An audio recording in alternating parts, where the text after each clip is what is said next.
Imagine standing face to face with a bear that towers 14 feet tall when it rises on its hind legs. A creature so massive it dwarfs modern grizzlies, so powerful it could crush bone with a single swipe. This wasn't fantasy. This was reality for the first humans who ventured into North America. 12,000 years ago, a colossal predator roamed the continent from Alaska to Mexico, dominating landscapes from frozen tundra to sun-baked plains. This was Arctodus, the short-faced bear, possibly the largest carnivorous land mammal ever to walk the earth. Tonight, we journey back to the Pleistocene epoch when megafauna ruled and survival meant confronting giants. This is the story of an apex predator that shaped human history and vanished into legend. Meet the monster. Bears have captivated human imagination for millennia.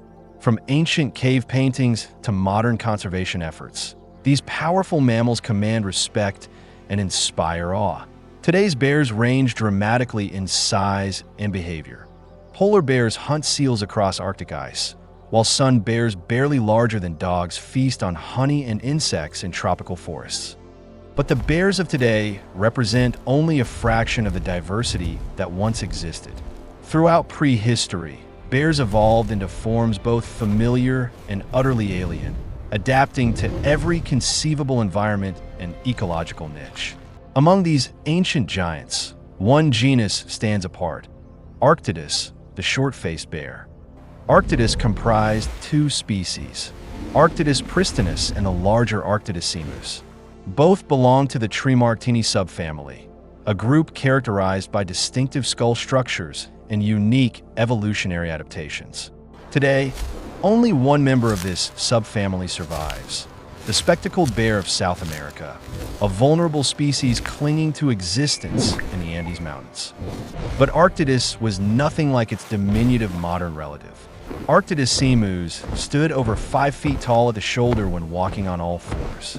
When it reared up on its hind legs, a posture used for intimidation, reaching food, or preparing strike, it could reach heights exceeding 10 feet. With arms extended overhead, this bear could tower 14 feet into the air. The weight of Arctodus simus averaged around 1,400 pounds, but exceptional individuals exceeded 2,000 pounds. To put this in perspective, modern grizzly bears typically weigh between 400 and 800 pounds. Arctodus simus was nearly 3 times heavier than the largest grizzlies alive today. This wasn't just the largest bear in North America. This may have been the largest carnivorous land mammal ever to exist on the continent, surpassing even the fearsome saber-toothed cats that prowled the same landscapes. Arctodus pristinus was smaller, but still formidable. Males of this species matched the size of female Arctodus simus, weighing between 300 and 900 pounds. Even the smaller, short-faced bear was larger than most modern bears, a testament to the gigantism that characterized Pleistocene megafauna. Anatomy of a giant. The name short-faced bear is somewhat misleading.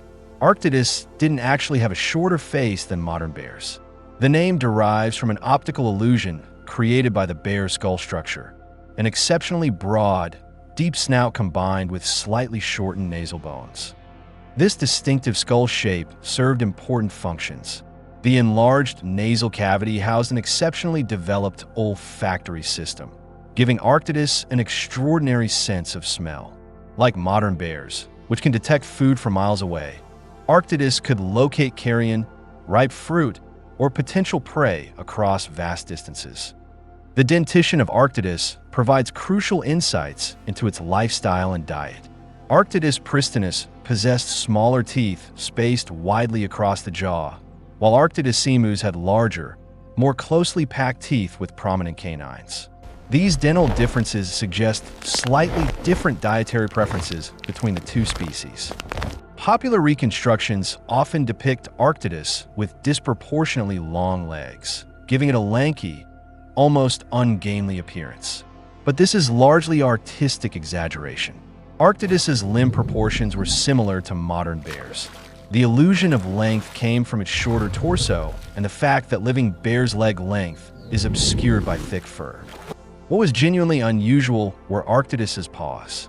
They were longer and narrower than those of any living bear species, with the front paws larger than the rear. Fossil trackways discovered in Oregon reveal symmetrical paw prints, with the front tracks measuring significantly longer than the back. Arctodus also possessed a false thumb on its forelimbs, an enlarged wrist bone that functioned as an opposable digit. This adaptation, similar to that found in giant pandas, would have helped Arctodus manipulate vegetation, strip bark from trees, or potentially assist in climbing.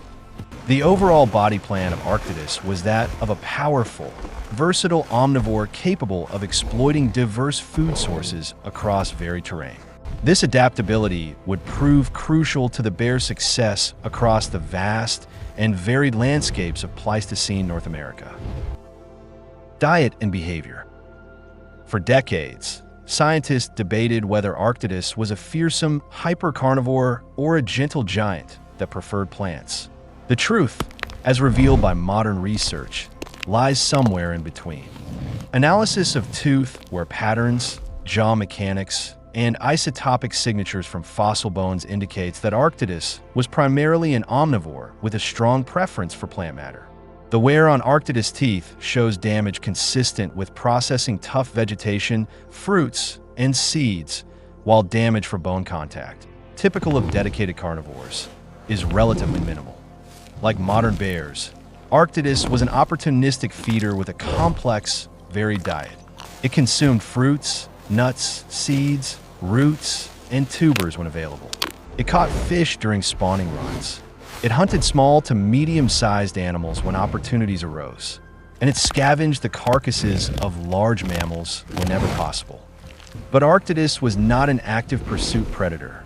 Its body plan, while impressive, wasn't built for the sustained speed and agility required to chase down healthy prey.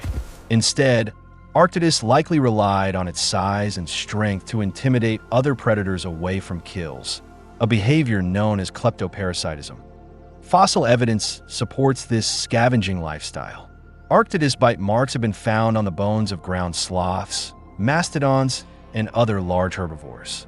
But these marks typically appear on carcasses that show signs of having been fed upon by multiple predators, suggesting Arctodus arrived after the kill was made. The sheer size of Arctodus would have made it a dominant force at any carcass. Dire wolves, saber-toothed cats, and even American lions would have thought twice before challenging a 2-ton bear for access to food. Arctodus remains are frequently found in caves throughout North America, suggesting these bears used caves for hibernation during winter months. Some caves contain claw marks etched into walls and evidence of cubbing dens where females raise their young in relative safety. When bears met humans. Around 15,000 years ago, humans began crossing the Bering Land Bridge from Asia into North America. These pioneering peoples, including the Clovis culture, entered a continent teeming with megafauna unlike anything in the Old World. They encountered mammoths and mastodons, giant ground sloths, saber-toothed cats, dire wolves, and American lions. And they encountered Arctodus, the largest bear many of them would ever see. The earliest known interaction between humans and Arctodus comes from the Levi Rock Shelter in Texas, dating to approximately 13,000 years ago. Here, archaeologists discovered Arctodus simus remains showing clear evidence of human butchery. The bear had died of natural causes, and humans discovered the carcass and salvaged everything useful. They removed the hide for clothing or shelter material. They extracted bones for tool production. And they almost certainly consumed the meat, which would have provided sustenance for an entire tribe for days. Later sites show more deliberate interactions. Charred Arctodus bones indicate humans were actively processing bear carcasses, possibly after hunting them or driving them from kills.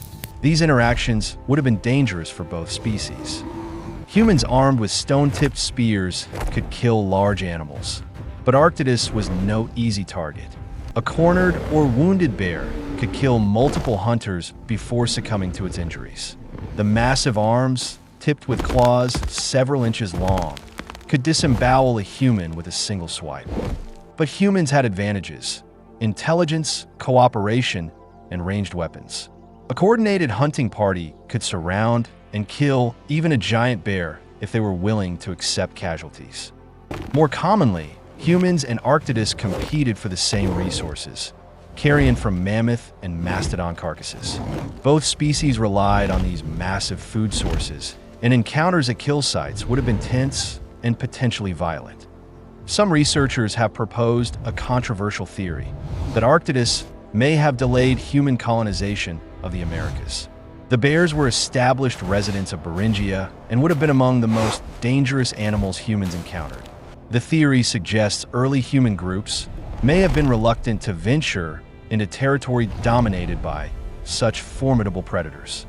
This hypothesis remains speculative and lacks strong supporting evidence, but it raises intriguing questions about how megafauna influenced human migration patterns and settlement decisions. Range and habitat. Arctodus fossils have been discovered across nearly the entire North American continent, from northern Alaska to southern Mexico. This enormous range encompassed virtually every terrestrial habitat available during the Pleistocene epoch. Contrary to popular imagination, Arctodus didn't live exclusively in frozen tundra. While it certainly inhabited northern regions, it was equally at home on temperate grasslands, in dense forests, along coastlines, and even in semi-arid regions. The bear's adaptable diet allowed it to exploit diverse environments. In northern tundra, it fed on caribou carcasses, berries, and roots.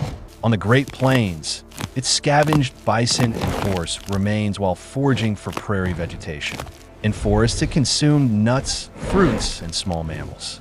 Along coastlines, it caught fish and scavenged marine mammal carcasses.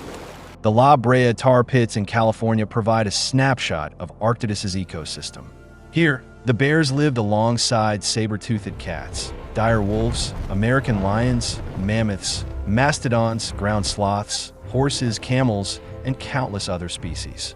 The tar pits trapped animals that came to drink, creating a predator magnet that has preserved thousands of fossils. Arctodus pristinus fossils are particularly common in the central United States and Florida, suggesting this species preferred more temperate, forested environments. Arctodus emus had a broader distribution, with fossils found from coast to coast and from Mexico to Alaska. Canadian fossils are less common, possibly because much of Canada was covered by glacial ice during peak glaciation periods. But Arctodus certainly inhabited ice-free corridors and would have migrated north and south with seasonal changes and glacial advances and retreats. The bear family tree. Arctodus represents just one branch of a remarkably diverse family tree. Bears have evolved into an astonishing variety of forms over the past 30 million years, adapting to nearly every terrestrial environment on Earth. The earliest bear ancestors looked nothing like modern bears. Ursavis, living approximately 23 million years ago, was barely 3 feet long, with a long snout and a bushy tail. It resembled a large raccoon or wolverine more than a bear, but it possessed the dental and skeletal features that would eventually give rise to all modern bears. Later ancestors like Beluga, living 19 million years ago, began to more closely resemble modern bears. They had broader snouts, shorter tails, and more robust builds, but they were still small, rarely exceeding 3 feet in length. As bears diversified and spread across continents, they evolved into increasingly specialized forms. Agriotherium was a massive hypercarnivore that prowled Asian forests, possibly the most dangerous bear ever to exist. Ironically, its closest living relative is the gentle giant panda. The giant panda's lineage also produced Ailuroptera microta, a diminutive species barely 3 feet long that lived during the Pliocene epoch. This demonstrates the remarkable evolutionary flexibility of the bear family, producing both giants and dwarfs from the same ancestral stock. In South America, the Tremarctini subfamily produced several species, including Arctotherium, which may have rivaled or even exceeded Arctodus simus in size. Arctotherium angustidens, living in Argentina during the Pleistocene, stood up to 14 feet tall on its hind legs and may have weighed over 3,000 pounds. Another North American tremarctid, Tremarctos floridanus, was more closely related to modern spectacled bears. At about 6 feet long, it was smaller than Arctodus and more herbivorous, preferring humid regions around the Mississippi River in northern Mexico. Europe had its own giant, Ursus spelaeus, the cave bear. This massive herbivore inhabited caves throughout Europe and Western Asia, leaving behind thousands of fossils and extensive cave art created by humans who share their world. Extinction. Around 12,000 years ago, Arctodus disappeared. The extinction coincided with the end of the last ice age and the disappearance of most North American megafauna. Mammoths, mastodons, ground sloths, saber-toothed cats, dire wolves, and dozens of other species vanished within a few thousand years. The causes of this mass extinction remain debated. Climate change certainly played a role. As glaciers retreated and temperatures rose, ecosystems transformed rapidly. Grasslands gave way to forests. Tundra became taiga. Species adapted to cold, open environments found their habitats shrinking. For a large omnivore like Arctodus, habitat loss would have been devastating. The bear's enormous size required vast territories and abundant food sources. As ecosystems fragmented and prey species declined, Arctodus populations would have struggled to maintain viable numbers. Human hunting may have contributed to the extinction. While humans probably didn't hunt Arctodus extensively, it was too dangerous and other prey was more accessible. They competed for the same carrion resources. As humans became more numerous and efficient hunters, they may have outcompete Arctodus for food. Genetic studies of extinct megafauna suggest many species suffered from low genetic diversity, making them vulnerable to environmental changes and disease. Small, isolated populations would have been particularly susceptible to local extinctions, and once populations became fragmented, recovery would have been impossible. The extinction of Arctodus marked the end of an era. The short-faced bears had dominated North American ecosystems for hundreds of thousands of years. Their disappearance left an ecological void that was never truly filled. 12,000 years ago, our ancestors walked among giants. They shared the land with bears that towered over them. Creatures of such size and power, they seemed invincible. Yet Arctodus vanished, a victim of changing climates, shifting ecosystems, and perhaps human competition. Today, only the spectacled bear remains, a living link to that lost world. Arctodus reminds us that even the mightiest species are temporary, and that the world we know is just one chapter in an ever-changing story.